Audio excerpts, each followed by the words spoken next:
Study with Babelsa motivated by MS Chowdhury.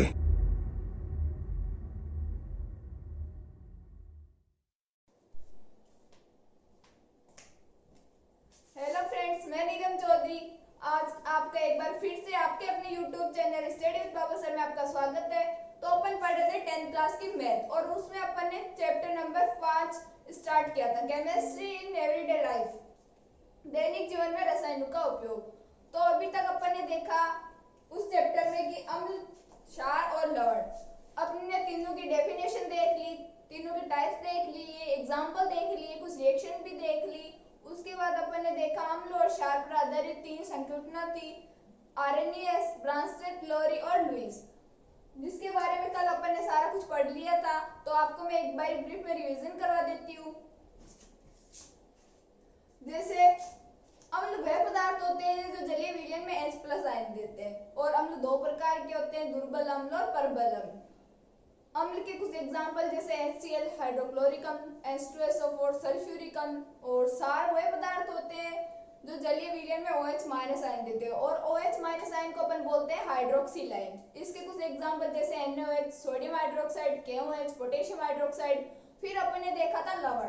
तो लवण अपन ने देखा था कि अम्ल और क्षार के मिलने से लवण का निर्माण होता है। जैसे लवण का एग्जांपल था NaCl, नमक, और भी इसके कुछ एग्जांपल है। फिर अपन ने देखा था कि लवण 3 प्रकार का होता है, उदासीन लवण, अम्लीय लवण और क्षारीय लवण। फिर अपन ने उसके बाद देखा अम्ल और क्षार पर आधारित 3 संकल्पनाएं, लुईस, आर्रेनियस, ब्रांस्टेड, लोरी और फिर लुईस। तो आर्रेनियस ने क्या बताया था कि वह पदार्थ जो जलीय विलयन में H+ आयन देते हैं वो अम्ल होते हैं, और वह पदार्थ जो जलीय विलयन में OH- आयन देते हैं वे क्षार होते हैं। फिर आए थे ब्रांस्टेड, लोरी। तो उन्होंने ये बताया था कि वह पदार्थ जो प्रोटॉन दान करते हैं वे अम्ल होते हैं, और जो पदार्थ प्रोटॉन ग्रहण करते हैं वे क्षार कहलाते हैं। फिर आए थे लुईस। तो उन्होंने बताया था कि वह पदार्थ जो इलेक्ट्रॉन युग्म ग्रहण करते हैं वे अम्ल कहलाते हैं, और वह पदार्थ जो इलेक्ट्रॉन युग्म दान करते हैं वे क्षार कहलाते हैं। अब इसके बाद अपन पढ़ेंगे अम्ल और क्षार के कुछ सामान्य गुण। फिर इसके बाद में पढ़ेंगे अपन पीएच स्केल, पीएच के उपयोग। तो अपन अब स्टार्ट करते हैं अम्ल और क्षार के कुछ सामान्य गुण।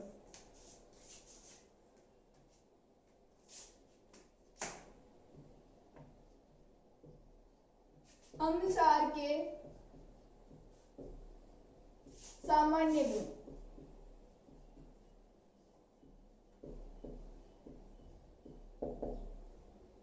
इसमें सबसे पहला गुण अपन ने पढ़ लिया था कि अम्ल नीले लिटमस पत्र को लाल कर देते हैं और क्षार लाल लिटमस पत्र को नीला कर देते हैं। तो ये इसका फर्स्ट पॉइंट हो गया। फिर अपन देखते हैं अम्ल की धातु के साथ अभिक्रिया। तो जैसे अम्ल ले लिया अपन ने H2SO4, सल्फ्यूरिक अम्ल, और धातु अपन ने ले ली जिंक। जब इन दोनों के बीच में क्रिया होती है तो बनता है ZnSO4 plus H2। Hydrogen gas बाहर निकलती है। जब अम्ल की अभिक्रिया धातु के साथ कराई जाती है तो लवण और हाइड्रोजन गैस का निर्माण होता है, इसमें हाइड्रोजन गैस बाहर निकलती है। फिर अपन देखते हैं क्षार की धातु के साथ अभिक्रिया। तो अपन क्षार ले लेते हैं NaOH,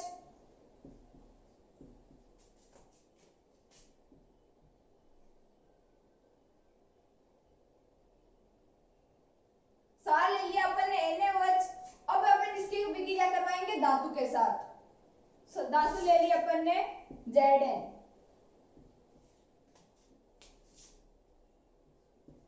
तो ये बन जाएगा इसमें Na2 ZnO2, सोडियम जिंकेट,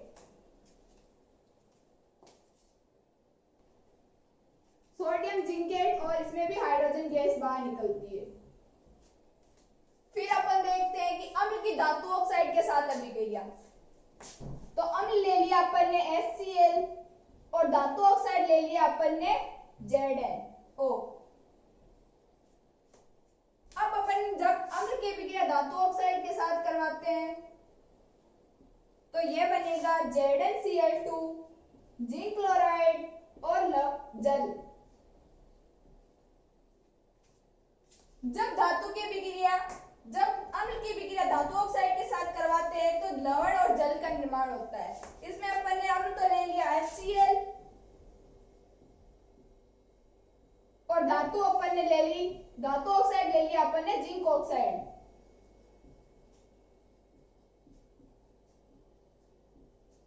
तो ये लवण बन गया जिंक क्लोराइड और ये हो गया जल। आप एक बार इन सबको नोट डाउन कर लीजिए।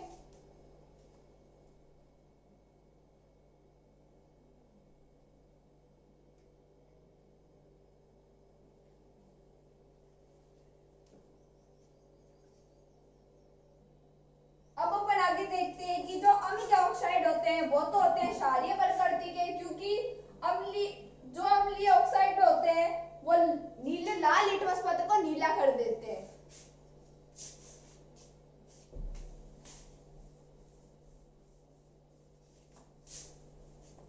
अम्लीय ऑक्साइड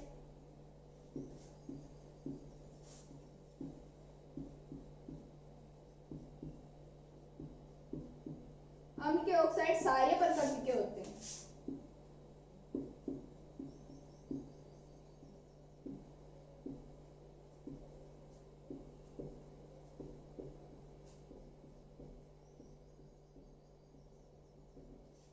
क्योंकि ये लाल लिटमस पत्र को नीला कर देते हैं।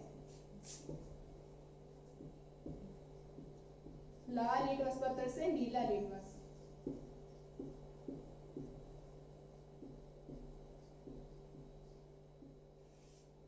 अब अपन आगे बढ़ते हैं क्षार की धातु ऑक्साइड के साथ अभिक्रिया।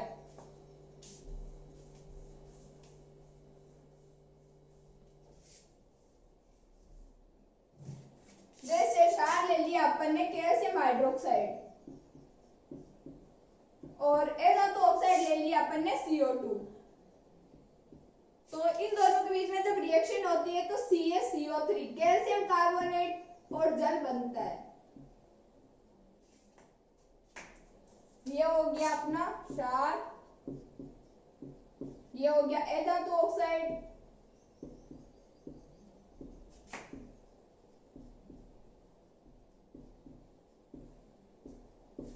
ये हो गया लवण कैल्शियम कार्बोनेट और ये हो गया जल। और क्षार के जो ऑक्साइड होते हैं वो अम्लीय प्रकृति के होते हैं।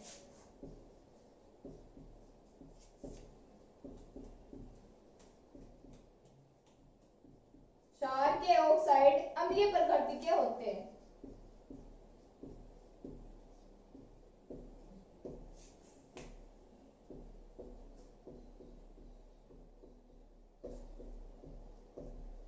क्योंकि यह नीले लिटमस पत्र को लाल कर देते हैं। ये नीले लिटमस से ये लाल लिटमस।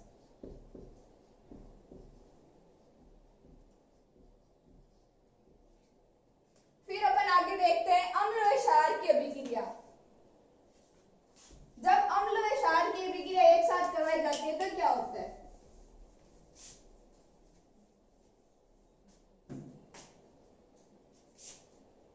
तो अम्ल ले लिया जैसे अपन ने HCl और क्षार ले लिया अपन ने NaOH। ये हो गया एसिड और ये हो गया बेस। जब इन दोनों के बीच में क्रिया होती है तो NaCl लवण और जल बनता है।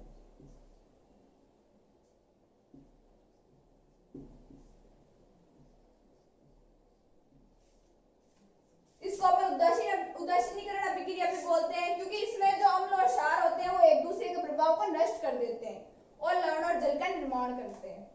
फिर अपन ने एक गुण पहले पढ़ चुके हैं अपन इसका कि जो अम्ल और क्षार होते हैं वे जलीय विलयन में विद्युत का संचालक होते हैं। ये अपन ने पहले देख लिया था।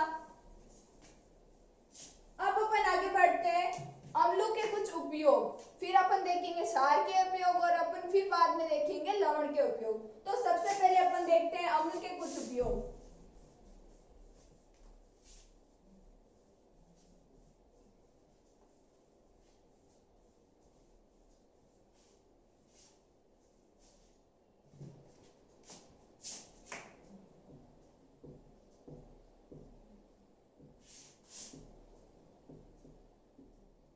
अम्ल के उपयोग। सबसे पहले अपन देखते हैं HCl का उपयोग कि HCl का कहाँ यूज किया जाता है। HCl को अपन बोलते हैं हाइड्रोक्लोरिक अम्ल। जैसे HCl का उपयोग होता है बॉयलर को साफ करने में, सैनिटरी साफ करने में। अब मैं लिख देती हूँ यहाँ, जैसे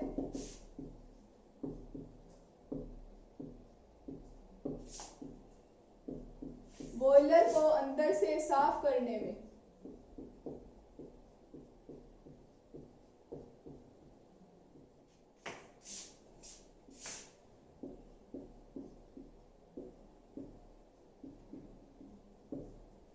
सेकेंड इसका है सिंक व सैनिटरी को साफ करने में।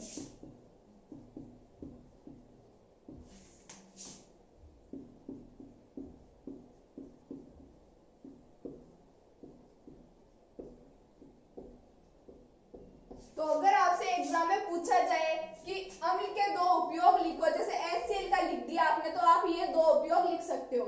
अब अपन आगे देखते हैं H2SO4 सल्फ्यूरिक अम्ल के दो उपयोग।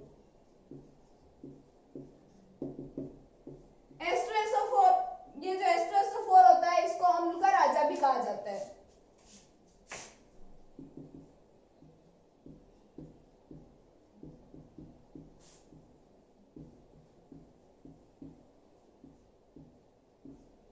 इसका उपयोग उद्योगों में भी किया जाता है। जहां इसका उपयोग जितना अधिक होगा इसका मतलब वो उद्योग उतने ही ज्यादा विकसित है।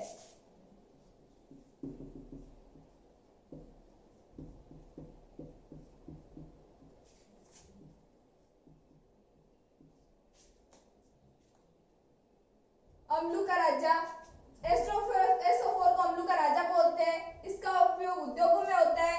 फिर अपन आगे देखते हैं HNO3 का उपयोग, और इसका एक उपयोग और बता देती हूँ मैं आपको। सेल में बैटरी बनाने में।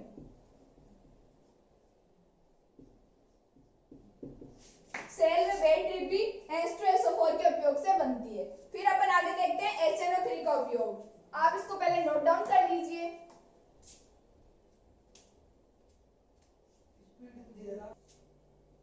ठीक है, तो अब अपन आगे देखते हैं HNO3 का उपयोग। अब तक अपन ने देखा HCl, H2SO4 का उपयोग। अब अपन देखेंगे HNO3 का उपयोग। HNO3 को अपन सामान्यतः बोलते हैं नाइट्रिक अम्ल।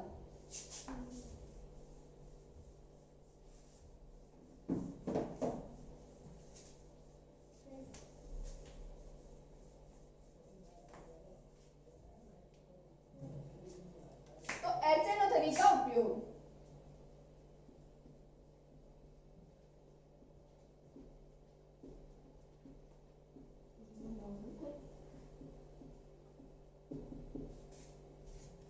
HNO3 का उपयोग, HNO3 का फर्स्ट उपयोग होता है उर्वरक बनाने में।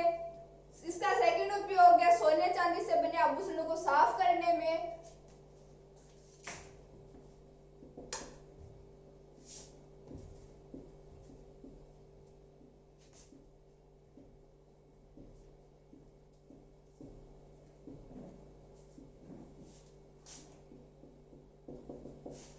सोने चांदी से बनने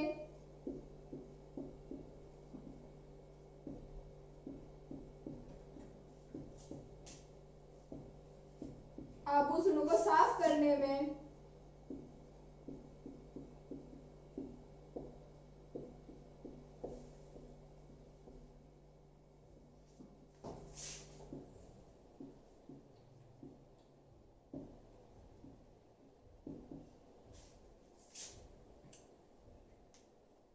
HNO3 का उपयोग उर्वरक बनाने में, अपने जो खेत में अपन खाद काम में लेते हैं वो बनाने में HNO3 का उपयोग किया जाता है। फिर सोने चांदी से बने आभूषण जो होते हैं उनको बनाने में HNO3 का, उनको साफ करने में HNO3 का उपयोग किया जाता है। अब अपन देखते हैं कि HCl हाइड्रोक्लोरिक अम्ल, H2SO4 सल्फ्यूरिक अम्ल और HNO3 नाइट्रिक अम्ल, इन तीनों को खनिज अम्ल कहा जाता है।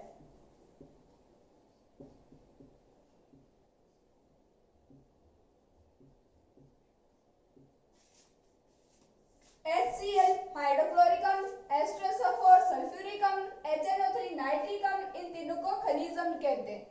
अब अपन ने HCl का उपयोग भी देख लिया, एस्ट्रोसल्फर का उपयोग भी देख लिया और HNO3 का उपयोग भी देख लिया। अब अपन आगे पढ़ते हैं कार्बनिक अम्ल। तो आप इसको नोट डाउन कर लीजिए।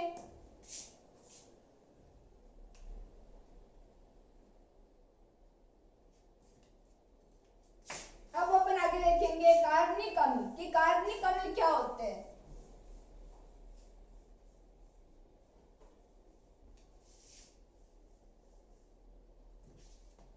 तो कार्बनिक अम्ल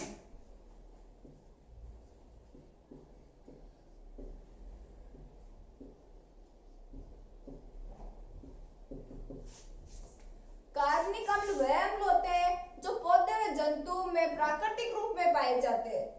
जैसे दही में लैक्टिक अम्ल, इमली में टार्ट्रिक अम्ल, ये सब कार्बनिक अम्ल के उदाहरण हैं। तो अपन देखते हैं कार्बनिक अम्ल।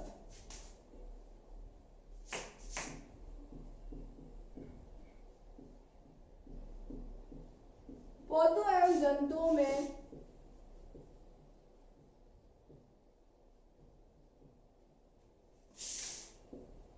प्राकृतिक रूप में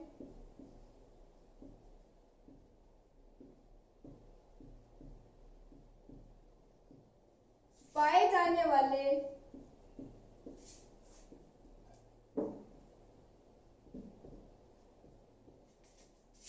अम्लों को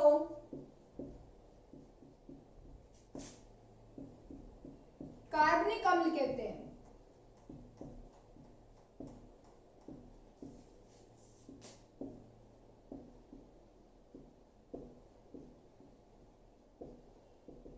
जैसे इसके एग्जांपल देखते हैं अपन। टार्ट्रिक अम्ल,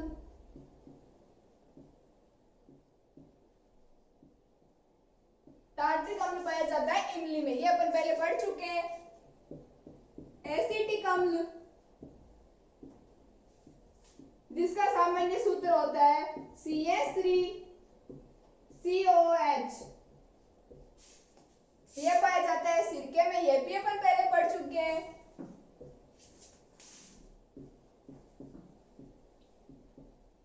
फार्मिक अम्ल, ये भी अपन पढ़ चुके हैं, ये पाया जाता है लाल चींटी के डंक में। अब अपन ने HCl, एस्ट्रोसल्फर, HNO3 के उपयोग पढ़ लिए। अपन ने कार्बनिक अम्ल भी देख लिया कि कार्बनिक अम्ल वह अम्ल होता है जो पौधों में जंतु में प्राकृतिक रूप में पाया जाता है। इसके एग्जाम्पल जैसे टार्ट्रिक अम्ल, एसिटिक अम्ल, फॉर्मिक अम्ल। अब अपन देखते हैं एसिटिक अम्ल का उपयोग।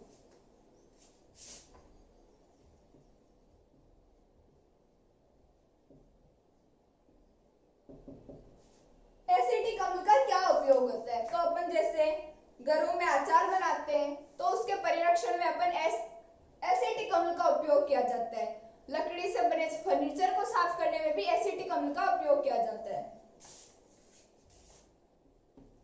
जैसे फर्स्ट पॉइंट हो गया इसका अचार के परिरक्षण में।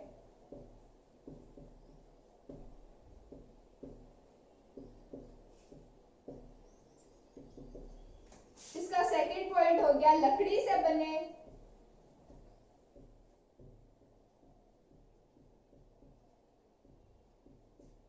फर्नीचर को साफ करने में।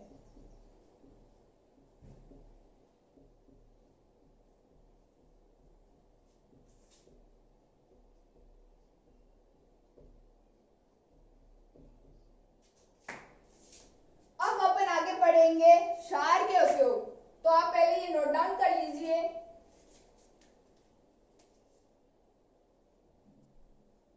तो अब अपन आगे देखते हैं क्षार के उपयोग। अम्ल के उपयोग तो अपन ने देख लिए, अब अपन देखेंगे क्षार के उपयोग।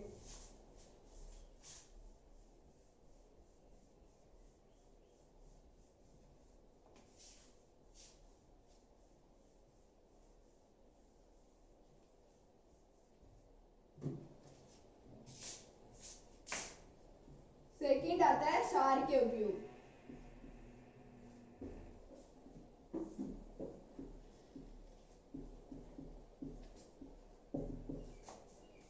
क्षार के उपयोग में अपन सबसे पहले देखते हैं कैल्शियम हाइड्रोक्साइड के उपयोग।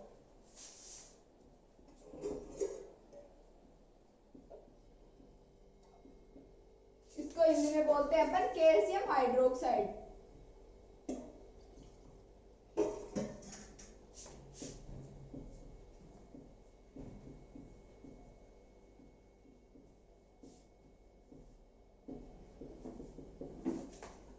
इसको अपन बिना बुझा हुआ चूना भी बोलते हैं या चूने का पानी। जो अपन काम में लेते हैं मकान बनाने में, वो जो चूना होता है वही होता है ये कैल्शियम हाइड्रोक्साइड। जैसे इसका फर्स्ट रूप, इसको पहले तो अपन बोलते हैं कि ये जो होता है उसे बिना बुझा हुआ चूना बोलते हैं अपन।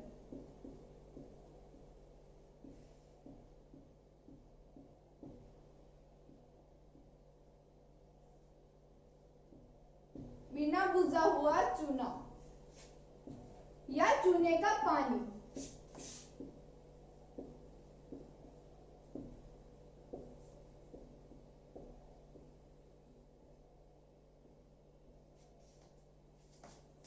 कैल्शियम हाइड्रोक्साइड को अपन बिना बुझा हुआ चूना या चूने का पानी भी बोलते हैं। बिना बुझा हुआ चूना। अब अपन देखते हैं इसका उपयोग कि कैल्शियम हाइड्रोक्साइड के क्या क्या उपयोग होते हैं।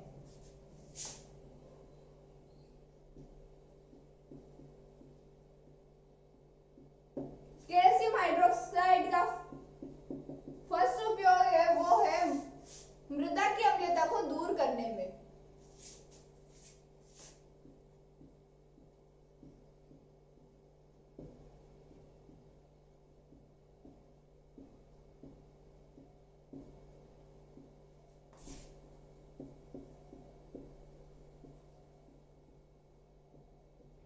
मृदा की अम्लता को दूर करने में अपन कैल्शियम हाइड्रोक्साइड बिना बुझा हुआ चूने का उपयोग करते हैं। फिर ये जो बिना बुझा हुआ चूना होता है वो कैल्शियम ऑक्साइड और एक तो कैल्शियम ऑक्साइड और एक कीटनाशक।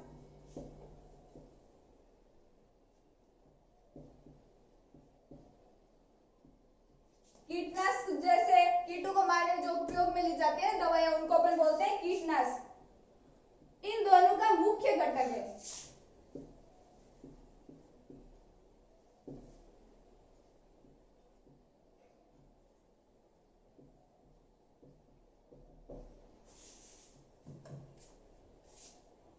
ये हो गया कैल्शियम ऑक्साइड, CaO को अपन बोलते हैं कैल्शियम ऑक्साइड।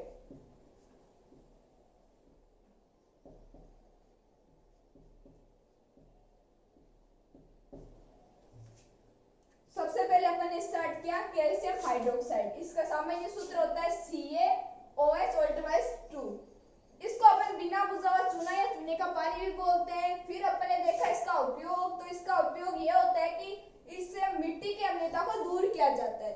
फिर अपन देखते हैं कि कैल्शियम हाइड्रोक्साइड जो होता है वो कैल्शियम ऑक्साइड और कीटनाशक का मुख्य घटक होता है। अब अपन आगे देखते हैं सेकंड पॉइंट, NaOH का उपयोग।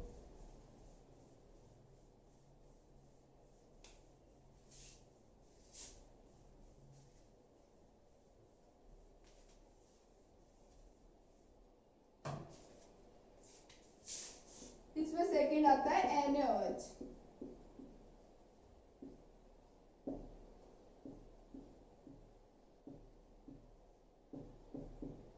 NaOH का उपयोग। NaOH को अपन हिंदी में बोलते हैं सोडियम हाइड्रोक्साइड।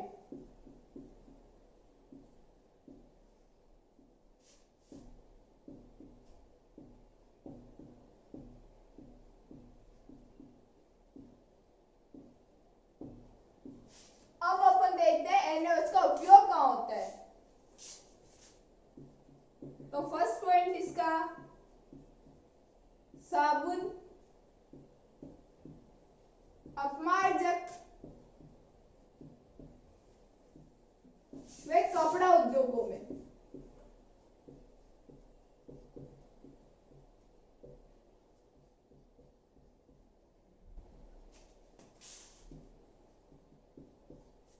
तो अपन देखते हैं कि साबुन बनाने में भी NaOH सोडियम हाइड्रोक्साइड का उपयोग होता है, अपमार्जक बनाने में भी सोडियम हाइड्रोक्साइड का उपयोग होता है और कपड़ा उद्योगों में सोडियम हाइड्रोक्साइड का उपयोग होता है। अब अपन आगे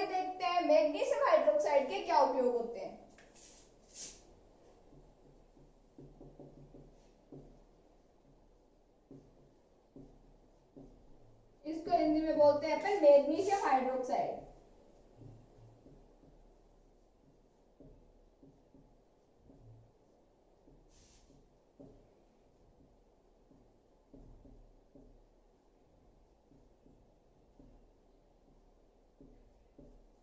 मैग्नीशियम हाइड्रोक्साइड का एक दूसरा नाम भी है मिल्क ऑफ मैग्नीशिया।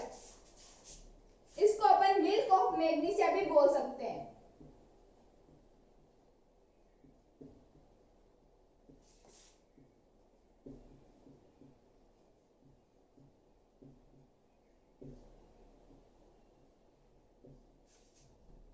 तो ये हो गया मैग्नीशियम हाइड्रोक्साइड, इसको अपन मिल्क ऑफ मैग्नीशिया भी बोल सकते हैं। अब अपन देखते हैं इसका क्या उपयोग है। तो मिल्क ऑफ मैग्नीशिया का उपयोग पेट की अम्लता,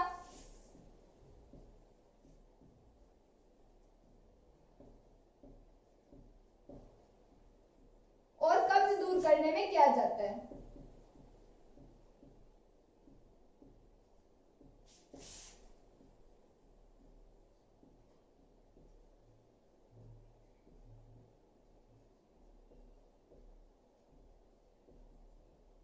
जब कभी भी पेट में अम्ल की मात्रा बढ़ जाती है तो उसको दूर करने के लिए अपन magnesium hydroxide milk of magnesia का उपयोग करते हैं। अब अपन ने क्षार के उपयोग भी देख लिए, अम्ल के उपयोग भी देख लिए। अब अपन देखेंगे लवण के उपयोग। तब तक आप इनको नोट डाउन कीजिए।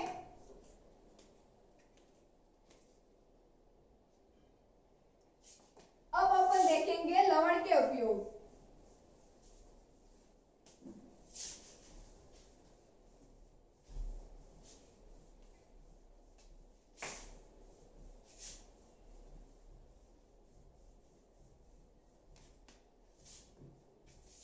लवण के उपयोग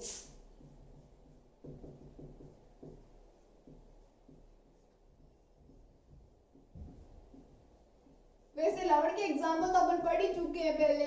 अब आज इनके उपयोग भी देख लेते हैं। तो लवण के उपयोग में सबसे पहले अपन देखते हैं calcium carbonate CaCO3, calcium carbonate.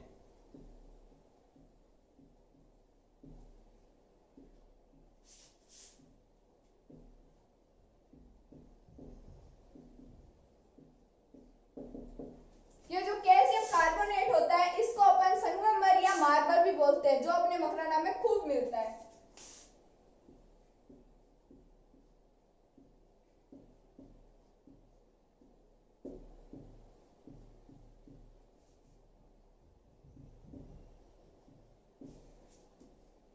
अब इसका देखते हैं अपन उपयोग कि ये कैल्शियम कार्बोनेट काम में आता है। तो इसका पहला उपयोग फर्श बनाने में,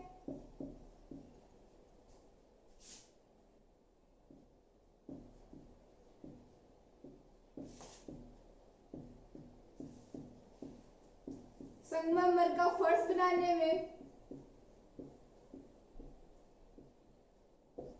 फिर अपन आगे देखते हैं इसका सेकंड उपयोग कि ये और कहां यूज होता है।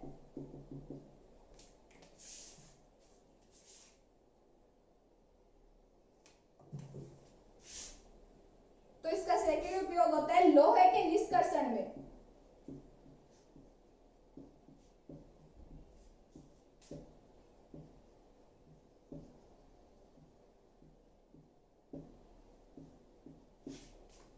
थर्ड उपयोग होता है इसका धातु क्रम में।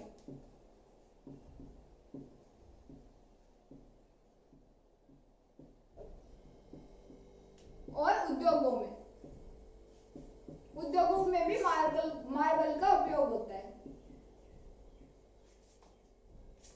तो आप एक बार नोट डाउन कर लीजिए कैल्शियम कार्बोनेट के उपयोग।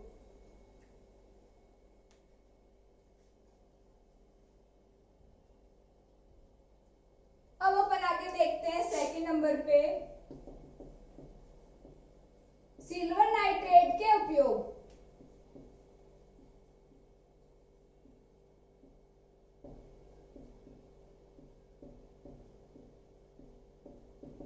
सिल्वर नाइट्रेट AgNO3 के उपयोग। तो सिल्वर नाइट्रेट का जो उपयोग होता है वो फोटोग्राफी में होता है।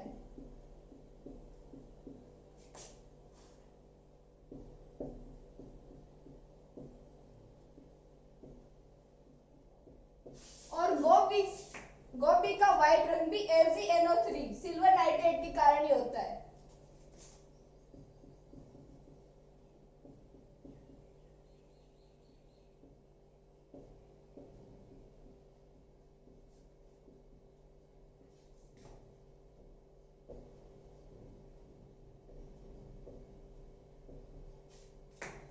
AgNO3 सिल्वर नाइट्रेट फर्स्ट उपयोग है इसका फोटोग्राफी में और सेकंड उपयोग है इसका गोभी को सफेद बनाने में। तो अगर आपसे एग्जाम में पूछा जाए कि AgNO3 के दो उपयोग लिखो तो आप ये लिख सकते हो, एक तो फोटोग्राफी में और दूसरा गोभी को सफेद बनाने में। अब अपन आगे देखते हैं अमोनियम नाइट्रेट के उपयोग। NH3NH4 NH3NO3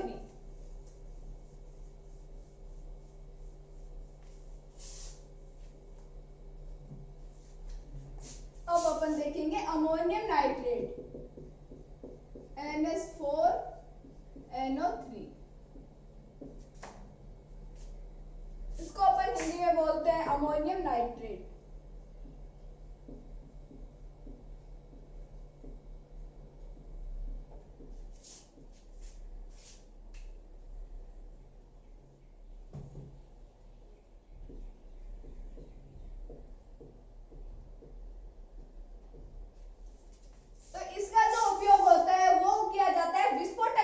बनाने में, पटाखे वगैरह बनाने में NH4NO3 अमोनियम नाइट्रेट का उपयोग किया जाता है।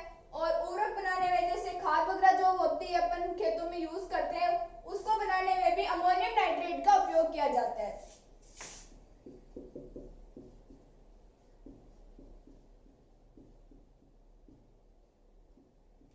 विस्फोटक सामग्री बनाने में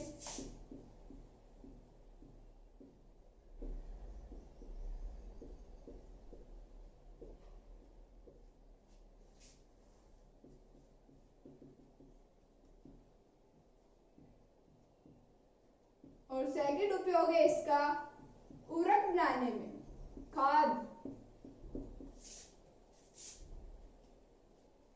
अब अपन आगे देखते हैं फिटकरी का क्या उपयोग होता है। वैसे तो अपन सब जानते हैं जल के शुद्धिकरण में फिटकरी का उपयोग होता है। तो ये फिटकरी का सूत्र भी कई बार एग्जाम में पूछा जाता है, तो आप एक बार इस पे गौर कीजिए।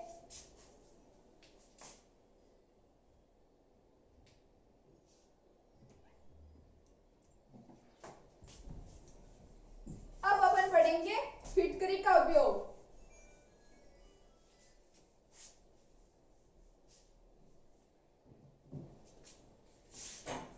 फिटकरी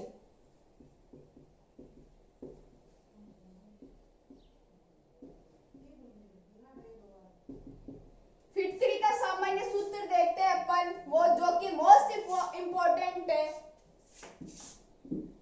K2SO4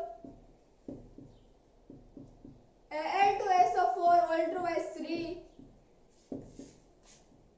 24H2O। यह होता है फिटकरी का सामान्य सूत्र जो एग्जाम में भी कई बार पूछा जाता है। अब अपन देखते हैं इसका उपयोग। तो फिटकरी का उपयोग होता है जल के शुद्धिकरण में।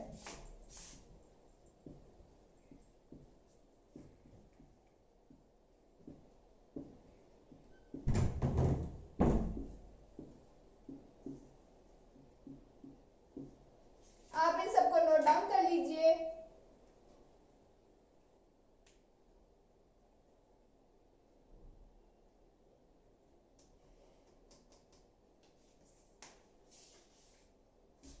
तो फ्रेंड्स आज अपन ने पढ़ा अम्ल, क्षार और लवण के उपयोग। इससे पहले अपन पढ़ चुके हैं कि अम्ल क्या होता है, क्षार क्या होते हैं और लवण क्या होते हैं। फिर अपन ने अम्ल क्षार पर आधारित 3 संकल्पना थी वो भी पढ़ ली थी। और आज अपन ने पहले इनके सामान्य अम्ल क्षार के सामान्य गुण पढ़े, फिर उसके बाद में अपन ने अम्ल क्षार और लवण के उपयोग देख लिए।